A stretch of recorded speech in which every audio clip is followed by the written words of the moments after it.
मित्रों नमस्कार। यूथ शिक्षक प्रयाग में आप सभी मित्रों का स्वागत है। आप ज़्यादा से ज़्यादा संख्या में जुटकर क्लास को देखें। जैसा कि पिछली क्लास में हमने इतिहास जानने के स्रोत के अंतर्गत आपको बताया था साहित्यिक स्रोत पूरा कंप्लीट हो गया है अब, और पुरातात्विक स्रोत अब बचा है विदेशी यात्रियों का विवरण।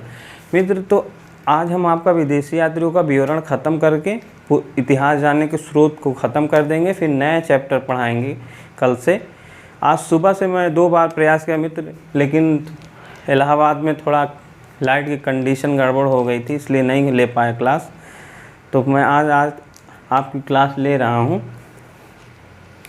तो मित्र देखिए, विदेशी यात्री जितने भी आए थे, जैसे साहित्यों से हमें पता चला, अभिलेखों से पता चला, इसी प्रकार हमें जो विदेशी यात्री या आक्रमणकारी आए थे प्राचीन काल में इतिहास में, कोई प्राचीन मध्यकालीन इतिहास सब में आए थे, तो उन्होंने भी कुछ भारत के बारे में कुछ न कुछ जानकारियाँ जो दी हैं, उन्हीं जानकारियों को हम आपको डिटेल से बताएंगे मित्र। और ये आप लोग ध्यान से देखिए और पॉइंट टू पॉइंट नोट करते जाइए। ये सारी परीक्षाओं के लिए बहुत ही उपयोगी है। तो मित्र देखिए, जो यात्रियों का क्रम था, क्रम से पहले सबसे पहले ईरानी यात्री आए थे मित्र, फिर यूनानी यात्री आए थे, फिर चीनी यात्री आए थे, फिर अरबी यात्री आए थे। ये ईरानी यात्रियों में तो बहुत ज़्यादा नहीं, जो इम्पोर्टेंट है उन्हीं के बारे में बता दे रहे हैं हम थोड़ा सा। स्काईलैक्स का राजदूत एक डेरियस प्रथम या दारा प्रथम इसको कहा जाता है, ये सिंधु नदी के मुहाने पर पहुंचा था। और उसके बाद हिकेटियस मिलेटस, ये भूगोल का पिता, ये भी ईरान का ही था। इन लोगों के नाम मित्र ऐसे अजीब नाम है कि याद करने में दिक्कत तो है, लेकिन अब क्या किया जाए, याद तो करना ही है हम लोगों को। ऐसे ऐसे नाम हैं, स्काईलैक्स, ये नियार्कस, अरिस्टोबुलस, अजीब नाम है। तो मित्र ये ईरानी यात्रियों का हो गया, इसको आप नोट कर लीजिए। फिर आती यूनानी यात्रियों में। यूनानी यात्रियों में सबसे प्रमुख यात्री जो था हेरोडोटस था मित्र। हेरोडोटस को इतिहास का पिता भी कहा जाता है। हेरोडोटस को इतिहास का पिता भी कहा जाता है। और इसकी प्रसिद्ध पुस्तक हिस्टोरिका है। इसकी प्रसिद्ध पुस्तक हिस्टोरिका है। हिस्टोरिका में इन्होंने जो भी बताया है, ये इतिहास का एक क्रमिक अध्ययन करा। हिस्टोरिका में इन्होंने इतिहास का एक क्रमिक अध्ययन कराया है, इसलिए इन्हें इतिहास का पिता कहा जाता है। और ये हिस्टोरिका में भारत के बारे में नहीं, इन्होंने ईरान के बारे में बताया था, ईरान के इतिहास के बारे में जानकारी दिया था। तो इनके बारे में बस इतना ही जानिए, इन्हें इतिहास का पिता कहा जाता है और ये हिस्टोरिका नामक पुस्तक के लेखक हैं। फिर उसके बाद आते हैं सिकंदर के साथ आते हैं नियार्कस जो था वो सिकंदर का जल सेना अध्यक्ष था। मित्र ये नियार्कस, और इन्होंने जो है सिकंदर के जीवन परिचय लिखा था। जो ये नियार्कस था, ये सिकंदर का जीवन परिचय लिखा था। तो फिर उसके बाद आते हैं अरिस्टोबुलस, ये भी जो है सिकंदर के साथ ही आए थे। तो सिकंदर के साथ इन्होंने जो सिकंदर के युद्धों का इतिहास था, सिकंदर ने जितने भी युद्ध किए थे उन युद्धों को एकत्रित करके इन्होंने एक पुस्तक लिखी थी। उसमें सिकंदर के मतलब युद्धों के बारे में, सिकंदर के जितने भी युद्ध हुए थे उनके बारे में उनका एक इतिहास लिखा था, मतलब सिकंदर के युद्धों का इतिहास लिखा था। फिर आते हैं प्लिनी जो है, ये जो है इनकी एक प्रसिद्ध पुस्तक है नेचुरल हिस्टोरिका। ये लैटिन भाषा में लिखा था। और नेचुरल हिस्टोरिका में ये इन्होंने नेचुरल हिस्टोरिका में भारत के बारे में जानकारी दी है। इसमें भारत के पशु पक्षी, प्रकृति और नेचर के बारे में, और यहाँ इन सब के बाद जानकारी इन्होंने जो है अपनी नेचुरल हिस्टोरिका में दिया है। और इनके अनुसार, मतलब ये प्लिनी के अनुसार, भारत में जो है रत्नों का खान था। प्लिनी ने बताया कि भारत में जो है रत्नों का खान था। ये इम्पॉर्टेंट है। ये नेचुरल हिस्टोरिका, ये कई बार परीक्षाओं में पूछा जा चुका है मित्र कि प्लिनी की जो पुस्तक का नाम है नेचुरल क्या है, तो आप बताएंगे नेचुरल हिस्टोरिका। एक स्ट्रेबो जो था, ये भी मतलब सिकंदर के समकालीन ही था। इन्होंने जो लिखी थी, ये भूगोल नामक पुस्तक लिखी थी। स्ट्रेबो ने। ये कभी कभी किताबों का नाम मिलान करने में आता है, जैसे हेरोडोटस का, फिर नियार्कस, फिर प्लिनी, स्ट्रेबो, मेगास्थनीज का दे दिया, तो उसमें मिलान करना रहता है किसने कौन सी पुस्तक लिखी थी। फिर आता सबसे इम्पॉर्टेंट मेगास्थनीज। मेगास्थनीज के बारे में मित्रों आपने पढ़ा ही होगा, सुना ही होगा, इन लोगों के बारे में भी सुना होगा, पढ़ा होगा, लेकिन मेगास्थनीज काफ़ी इम्पॉर्टेंट है। मेगास्थनीज जो है सीरिया के शासक, मेगास्थनीज जो है सीरिया के शासक सेल्यूकस निकेटर का राजदूत बनकर मौर्य शासक चंद्रगुप्त मौर्य के दरबार में आया था। ये जो था मेगास्थनीज सीरिया का था। सीरिया के जो शासक थे सेल्यूकस निकेटर, उनका राजदूत बनकर चंद्रगुप्त मौर्य के दरबार में आया था। मित्र, इसकी प्रसिद्ध पुस्तक इंडिका है।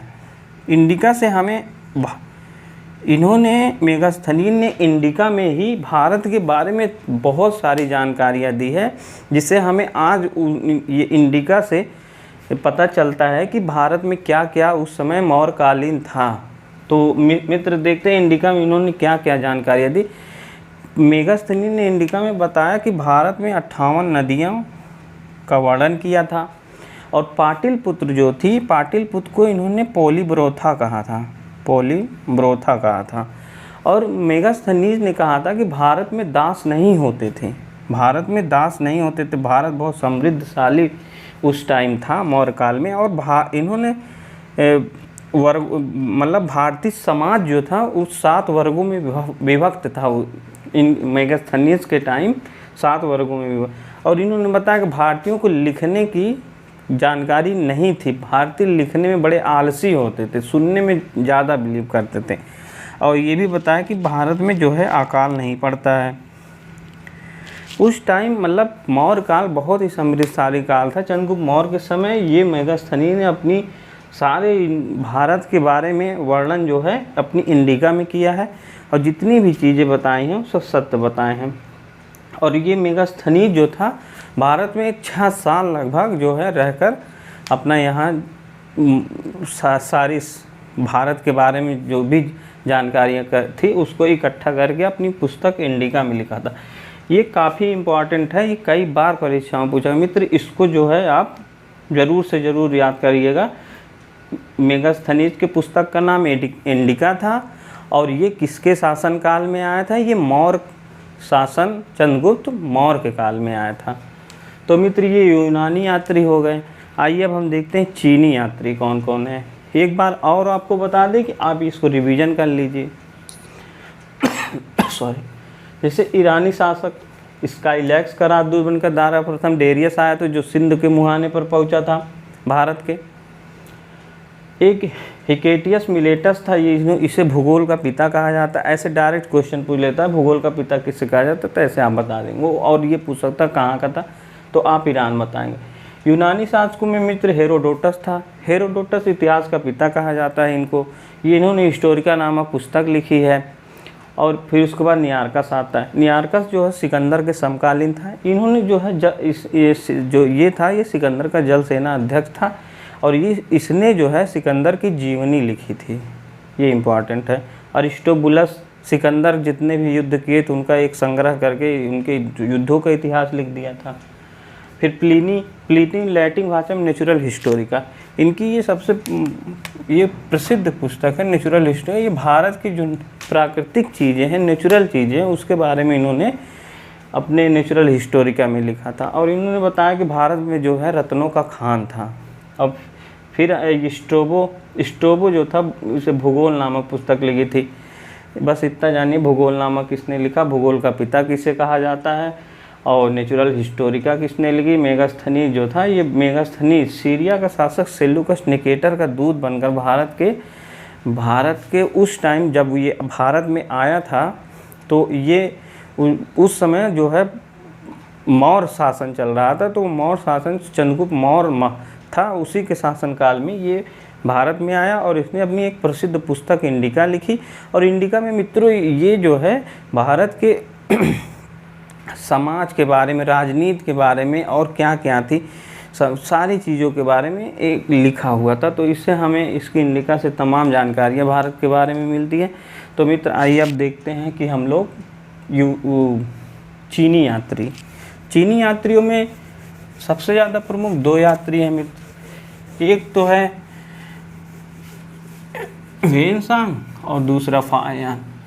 बस ह्वेनसांग फाहियान के बारे में हम थोड़ा सा जान लेते हैं। इतना आपको उम्मीद है कि समझ में आ गया मित्र। ये सारी परीक्षाओं में पूछे जाने वाले क्वेश्चन हैं और आगे भी आएंगे। बस आप एक अच्छे से नोट्स बनाते जाइए और जहाँ ना समझ में आए प्लीज़ हमें आप कमेंट करके बताइए और हमारे चैनल को ज़्यादा से ज़्यादा शेयर करें। आप लोगों की संख्या काफ़ी कम है। ना समझ में आए तो बताइए मित्र, हम कोशिश पूरा करेंगे। जिस तरीके आपको समझ में आए उसी तरीके आप कमेंट करके बताइए, समझाने का पूरा प्रयास करेंगे। और जितना भी हम बताते हैं लगभग सारी परीक्षाओं के लिए इम्पॉर्टेंट है। तो मित्र देखते चीनी यात्री।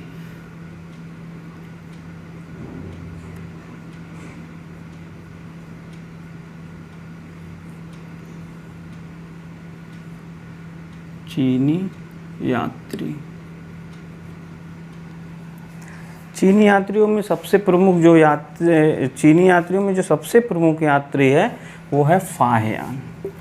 तो आइए हम फाहियान के बारे में देखते हैं।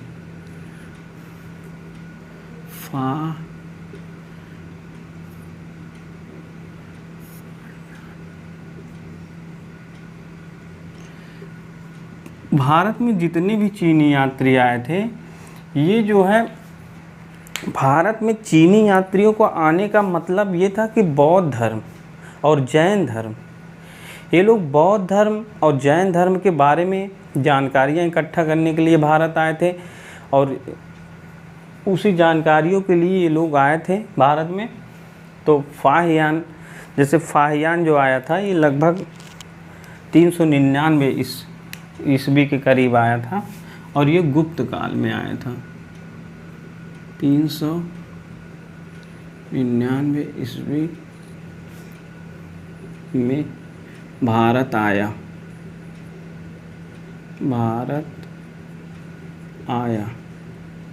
ये 399 ईस्वी में भारत आया मित्र। और ये जो है उस समय जब ये भारत आया था तो गुप्त शासक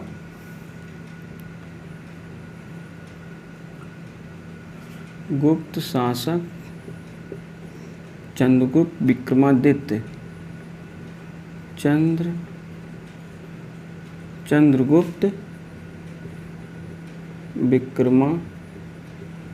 का काल था। चंद्रगुप्त विक्रमादित्य के शासन काल में आया।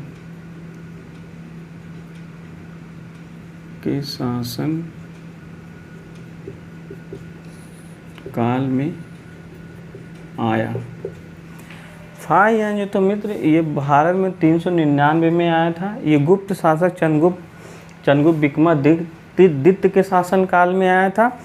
और ये जो है इसकी एक प्रसिद्ध रचना थी फो क्यू।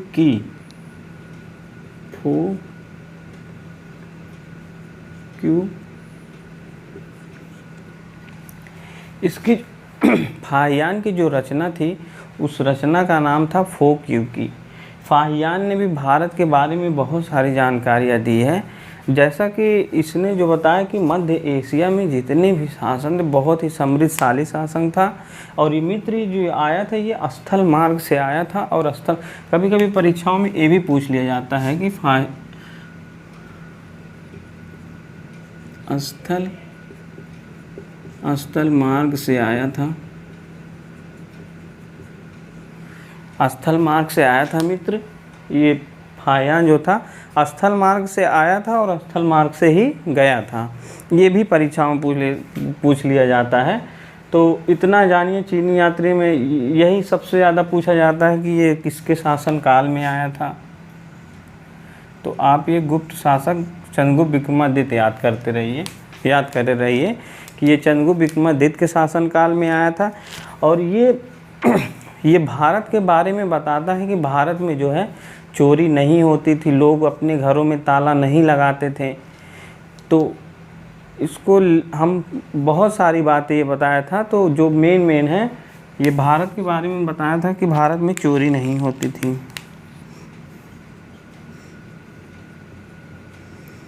चोरी नहीं होती थी, चोरी नहीं होती थी। लोग अपने घरों में ताला नहीं लगाते थे, लोग घरों में ताला नहीं लगाते थे। कितना अच्छा शासन रहा होगा उस टाइम, इतना मतलब शासन बढ़िया था कि लोग अपने घरों में ताला नहीं लगाते थे और चोरी भी नहीं होता था उसके शासनकाल में। फाहियान के बारे में मित्र और भी जानकारियां हैं, 2-3 पॉइंट और हम आपको बताएंगे। जैसे इसने जो है सारनाथ, कुशीनगर और बोधगया को बहुत मतलब बताया कि उजड़ा हुआ था। बौद्ध जो स्थान थे जैसे सारनाथ,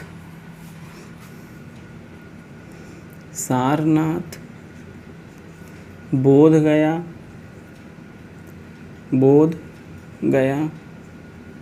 कुशीनगर,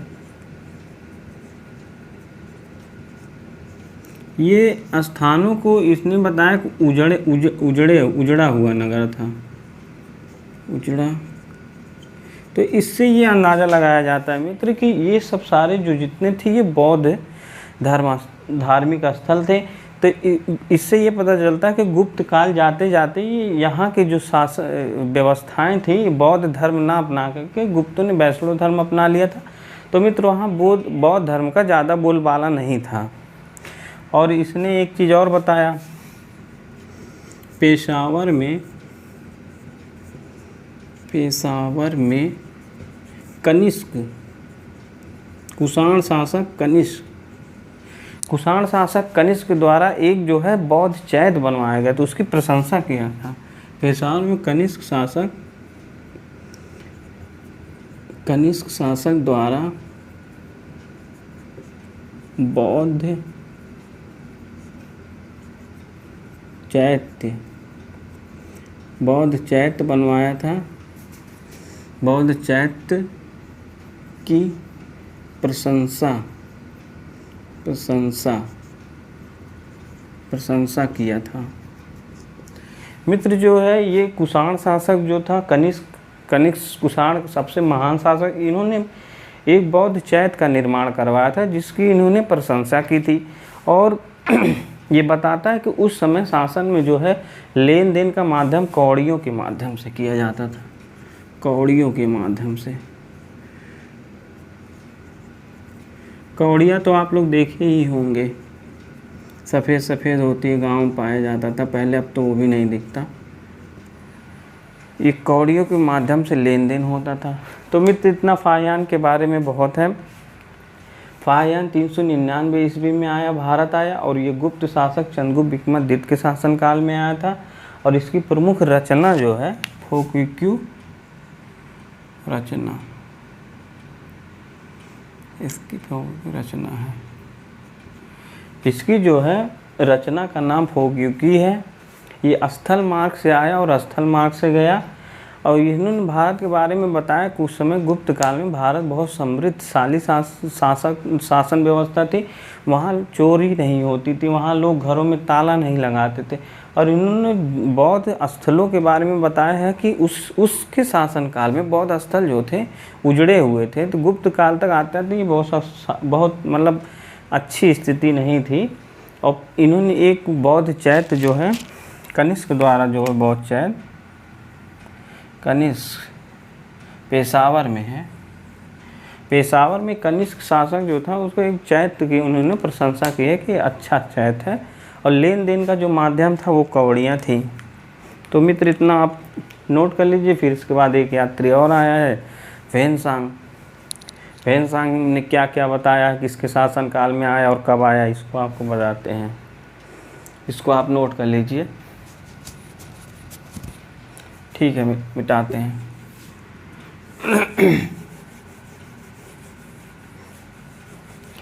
आप इसको जैसे हम पॉइंट टू पॉइंट लिख रहे हैं इसको आप लोग नोट करते रहिए। और एक बार क्लास के बाद रिवीजन करिए और एक बार जब दूसरी क्लास लेने आइए तो रिवीजन करिए, तो आप भूलेंगे नहीं। वेनसांग, वेनसांग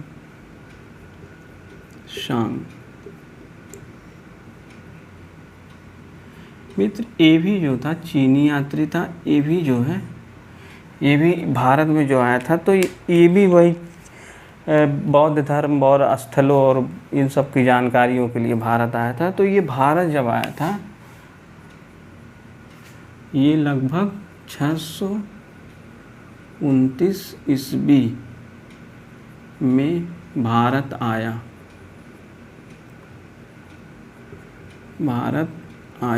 उस समय जो है ये कन्नौज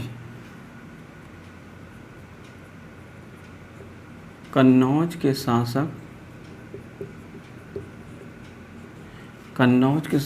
हर्षवर्धन,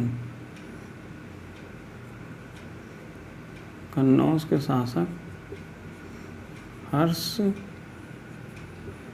हर्षवर्धन के काल में आया था। तो मित्र ये 629 में आया था। हर्षवर्धन के जो कन्नौज का शासक हर्षवर्धन था, उसी के शासन काल में आया था। इसकी प्रसिद्ध रचना जो है, इसकी रचना उसकी फोक यू की थी। इसकी जो है प्रसिद्ध रचना सी यू की है, सी यू की, फोक यू की उसकी थी, फायान की फोक यू की, इसकी सी यू की थी। ये हर्षवर्धन के दरबार में आया था मित्र। ये जो है इसे यात्रियों का राजकुमार भी कहा जाता है। इसे जो है यात्रियों का राजकुमार, इसे यात्रियों का राजकुमार भी कहा जाता है। इसे यात्रियों का राजकुमार भी कहा जाता है मित्र। और ये जो है इसके जब ये आया था तो उस समय इन्होंने जो है वेनसांग नालंदा विश्वविद्यालय में जो है योग शास्त्र का अध्ययन किया था।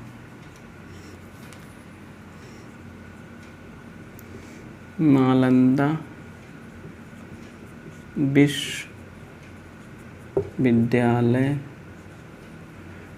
विश्वविद्यालय में योग शास्त्र का अध्ययन किया। और इसके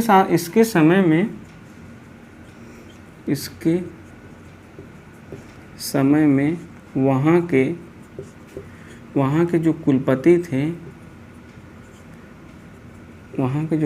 थे शीलभद्र थे। ये इम्पॉर्टेंट है। जैसे पूछता है हर्षवर्धन के वेनसांग के शासन काल में नालंदा विश्वविद्यालय में इसने किस चीज़ का अध्ययन किया, तो ये योग शास्त्र का अध्ययन किया। और वहाँ के उस समय जो कुलपति थे ये शीलभद्र थे। तो मित्र इतना ही इसके बारे में जानिए। इसे जो है ये हर्षवर्धन ये 629 ईस्वी में ये भारत आया था। ये कन्नौज के शासक हर्षवर्धन के दरबार में आया था। इसकी प्रमुख रचना जो है सी यू की है। इसे जो है यात्रियों का राजकुमार कहा जाता है। और ये नालंदा विश्वविद्यालय में योग शास्त्र का अध्ययन किया था। उस समय वहाँ कुलपति जो थे ये शीलभद्र थे। तो इन्होंने भी बहुत सारी मतलब बताई है, भारत के बारे में बहुत सारी जानकारियाँ दी हैं। मित्र इतना ही आप लोग जानिए, इससे ज़्यादा नहीं। तो ठीक है, अब ये चीनी यात्री हो गए। अब हम आपको अब आते हैं आगे, इसको नोट कर लीजिए। आगे आते हैं अरब यात्री। अरब यात्रियों में कौन कौन से थे, क्या क्या उन्होंने बताया, क्या क्या उनसे जानकारी मिलती, तो हम आपको बताते हैं। और इसके बारे में थोड़ा और जानकारी है। ये भी स्थल मार्ग से आया था और स्थल मार्ग से गया था। ये भी पूछता है परीक्षाओं में, स्थल मार्ग से आया, स्थल मार्ग से आया था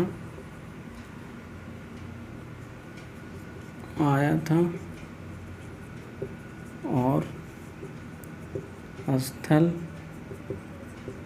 मार्ग से गया भी था। ये आप नोट करते रहिए मित्र, बहुत गर्मी है और इसको नोट करिए, हम फटाफट क्लास को आगे बढ़ाएं। और इतना आप लोग देख लीजिए, स्थल मार्ग से परीक्षाओं में ये भी सबसे ज़्यादा वेनसांग ये पूछता है कि ये किसके शासन काल में है। तो अब आप वे हा और हा से वेनसांग, हा से हर्षवर्धन, ये याद करिए, इससे समझ में आ जाएगा ये वेनसांग जो आया था ये आया हर्षवर्धन के काल में। ठीक है मित्र, इतना हो गया। अब आइए देखते हैं अरबी यात्रियों में कौन कौन से हैं, उनसे क्या जानकारी मिलती है।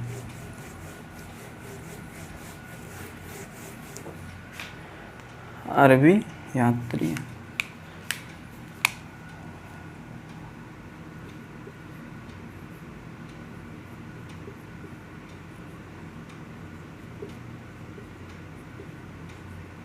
अरबी यात्री जैसे प्राचीन काल के इतिहास में हमें इन सब यात्रियों के बारे में जानकारी मिली, वैसे हमें अरबी यात्रियों की भी जानकारी मिलती है मित्र। तो जैसे इनकी भाषा जो थी तुर्की भाषा थी, मतलब ये ये तुर्कों द्वारा, मतलब तुर्क लोग थे, अरबी जो थे, इनकी जो प्रमुख भाषा थी वो फारसी थी। भाषा इनकी जितनी भी रचनाएं पाएंगे ज़्यादा से ज़्यादा फारसी में पाएंगे। ये लोग विदेशी थे, फारसी में थे, इनकी भी जितनी रचनाएं थी फारसी भाषा में लिखी थी। तो सबसे इम्पोर्टेंट इसमें एक है चचनामा। चचनामा ये ग्रंथ है मित्र, ये चचनामा ग्रंथ है। इसमें मतलब किसने लिखा था, इससे क्या जानकारी मिलती है, बहुत इंपॉर्टेंट है ये मित्र। टीजीटी में भी पूछा गया क्वेश्चन है, कई बार परीक्षाओं में पूछा गया है। इसकी जो रचना की थी अली अहमद ने की थी। अली अहमद, इसकी जो रचना की थी अली अहमद ने की थी। और इसमें जो है मित्र, हमें जो है इसमें जो है सिंधु जो थी, सिंधु की प्रारंभिक इतिहास की जानकारी हमें प्राप्त होती है। सिंधु की प्रारंभिक इतिहास की जानकारी प्राप्त होती है। इसे जो है बस यही सबसे इम्पोर्टेंट ये पूछता है चचनामा से हमें किस चीज़ की जानकारी मिलती है। तो मित्र ये आप जानते रहिए, इसमें जो है सिंधु के प्रारंभिक इतिहास की जानकारी मिलती है। चच जो है, जो ये चच एक थे, चचनामा जो लिखे थे, वो चच जो है, चच सिंध के शासक जो है, चच सिंध के शासक, चच जो थे सिंध के शासक जो थे राय क्या नाम था, राय साहब, राय साहब, ये चच जो थे राय साहब द्वितीय के शासनकाल में लिखा गया था, राय साहब द्वितीय। तो मित्र इतना जानते रहिए चचनामा से क्या जानकारी मिली। फिर आगे आते हैं, एक ग्रंथ और है, एक और है तारीख़े सिंध। तारीख़े सिंध में भी हमें जो है जानकारी मिलती है। तारीख़े सिंध,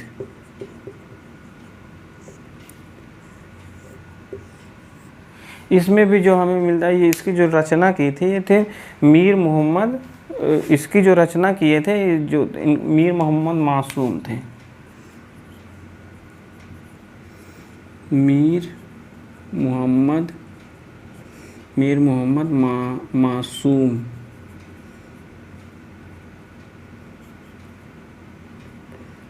मीर मोहम्मद मासूम, इसमें भी सिंध के इतिहास के बारे में जानकारी मिलती है।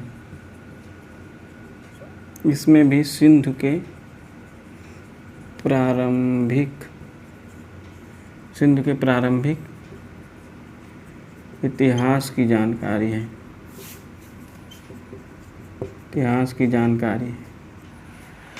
तो मित्र, अरबी यात्री ये क्या थे, इनकी रचना थी, और ये रचना थी इसी अली अहमद थे। अली अहमद इस चचनामा के रचनाकार थे। इसके जो रचनाकार थे अली अहमद थे। सिंध के प्रारंभिक इतिहास की जानकारी मिलती है।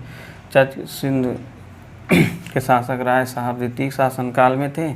तारीख़ सिंध इसकी रचना जो थी मीर मोहम्मद मासूम ने किया था। इसमें भी सिंध की प्रारंभिक जानकारी मिलती है। तो मित्र बस इतना होगा। एक और हम आपको बता दे रहे हैं, इम्पॉर्टेंट है। अलबर्नी अलबर्नी ने भारत में बहुत सारी जानकारियाँ दी थी। तो अलबर्नी के बारे में हम आपको बता रहे हैं। अलबर्नी के क्या क्या मतलब भारत में आके जानकारियाँ दी थी, वो हम आपको जो है बता रहे हैं।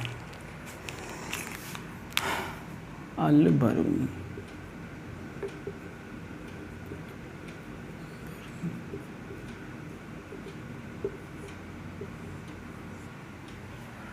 अलबरूनी मित्र ये ईरान का रहने वाला था। अलबर्नी जो था ये ईरान का रहने वाला था। ईरान का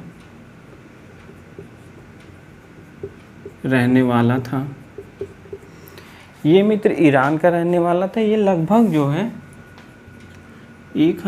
मतलब 1018 से 19 के बीच, 1018 या 19 ईस्वी, मतलब 1018 या 19 के ईस्वी के बीच जो है कन्नौज अभियान के दौरान अलबर्नी जो है मतलब 19 में ईस्वी में कन्नौज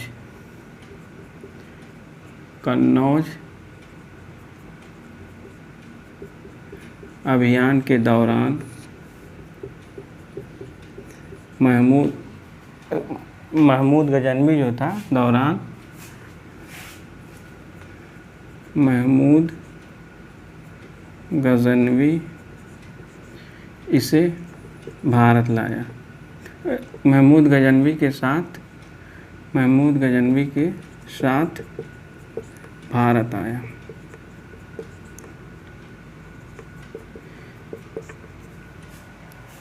ये मतलब महमूद गजनवी जब भारत पर आक्रमण करता है, वो जब कन्नौज आक्रमण करता है और लगभग 1018-19 में कन्नौज अभियान के दौरान ये अलबर्नी को अपने साथ लेकर भारत आया था। अलबर्नी बहुत ही विद्वान था। ये जो है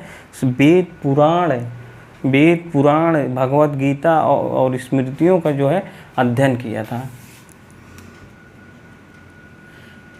यह वेद पुराण गीता भगवत गीता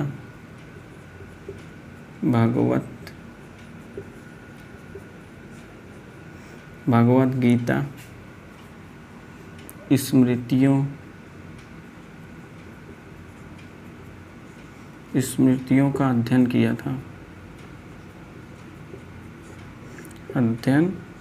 था। अलबर्नी जो था मित्र भारत में आके सबसे पहले उन्होंने संस्कृत भाषा को सीखा। ये संस्कृत भाषा को भी सीखा था। संस्कृत भाषा को सीखा। सबसे पहले भारत आके संस्कृत भाषा को सीखा। और संस्कृत भाषा में उस समय जो पुराने प्राचीन हमारे धार्मिक ग्रंथ थे, वेद पुराण भगवत गीता स्मृतियाँ आदि का इन्होंने अच्छे से अध्ययन किया। और सबसे ज़्यादा प्रभावित ये भगवत गीता से हुआ।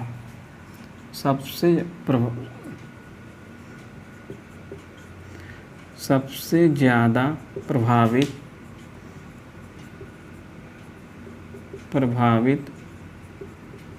भगवत गीता से हुआ। ये सबसे ज़्यादा प्रभावित मित्र भगवत गीता से हुआ था। और ये इसकी जो रचनाएं हैं, इसकी प्रमुख रचनाएं जो हैं इसकी तारीख़ हिंद है और तबकाते हिंद है।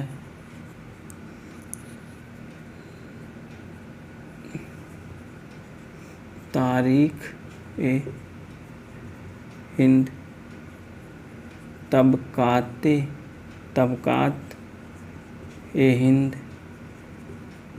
तबकात हिंद और इसके किताबुल हिंद,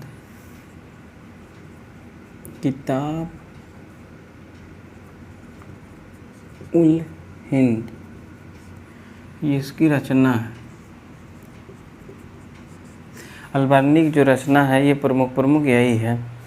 और इन्होंने जो है अलबर्नी ने बताया कि जैसे काशी के बारे में वर्णन करते हुए ये अलबर्नी ने बताया कि काशी जो है, काशी में अगर कोई भी मनुष्य पाप करके भी काशी चला जाता है तो वो उसके सारे पाप धुल जाते हैं। इसका मतलब, इसका कहने का मतलब था कि काशी जो है पवित्र नगरी थी। काशी को पवित्र नगर बताया। काशी को इन्होंने पवित्र नगर बताया। मित्र ये बताया कि भारत में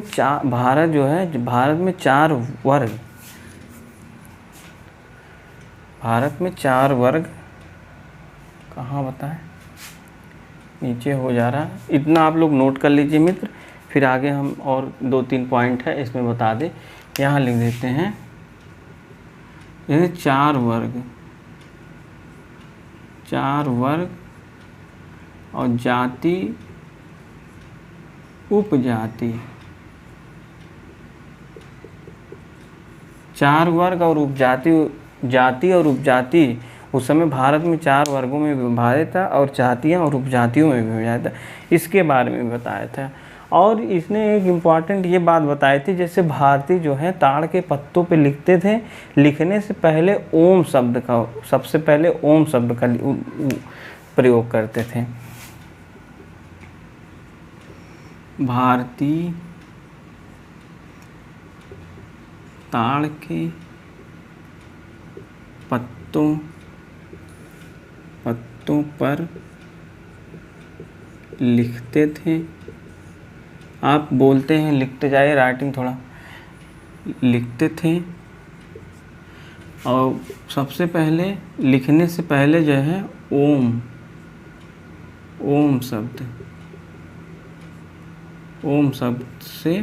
शब्द से प्रारंभ करते थे। ओम शब्द से प्रारंभ करते थे। तो मित्र ये आप नोट कर लीजिए। अरबी यात्रियों में अलबर्नी ईरान का रहने वाला था। ये जो है 1018 कन्नौज अभियान के दौरान महमूद गजनवी के साथ भारत आया। ये वेद, पुराण, भगवत गीता, स्मृतियों का अध्ययन किया। संस्कृत भाषा का जानकार था। ये सबसे ज़्यादा भगवत गीता से प्रभावित हुआ। इसकी प्रमुख रचनाएं ये हैं, तारीख़ हिंद, तबकात हिंद और काशी को पवित्र नगरी बताया। उन्होंने बताया कि भारत में 4 वर्ग थे, जाति और उपजातियों में विभाजित था। भारतीय लोग ताड़ के पत्ते पर लिखते थे और जब शुरुआत उसकी करते थे ओम शब्द से करते थे। बस इतना में तो जानकारी तो बहुत, इतना आप लोग जानिए। तो आज इस प्रकार मित्र जो है आज इतिहास जानने की स्रोत समाप्त हुआ। अब हम आपको कल से नए चैप्टर पढ़ाएंगे। आप लोग कमेंट करके बता दीजिए कौन सा चैप्टर पढ़ाएं। वैदिक काल से शुरुआत करें कि हड़प्पा काल से शुरुआत करें कि पाषाण काल से शुरुआत करें। तो मित्र आप लोग कमेंट करके बताइए कल से जो नया चैप्टर पढ़ना चाहते हैं वो कौन सा पढ़ना चाहते हैं। वैदिक काल शुरू करें कि हड़प्पा सभ्यता शुरू करें कि पाषाण काल से शुरू करें। तो मित्रों जैसा कि इतिहास जानने के स्रोतों का सभी पार्ट ख़त्म हो गया है। अब अगली कक्षा जो होगी नए नए चैप्टर से होगी। तो मित्र, आपको उम्मीद है कि आपको समझ में आया होगा, आपने नोट्स बनाया होगा। आप सब नोट्स को रिवीजन करते रहिए और जय हिंद, जय भारत।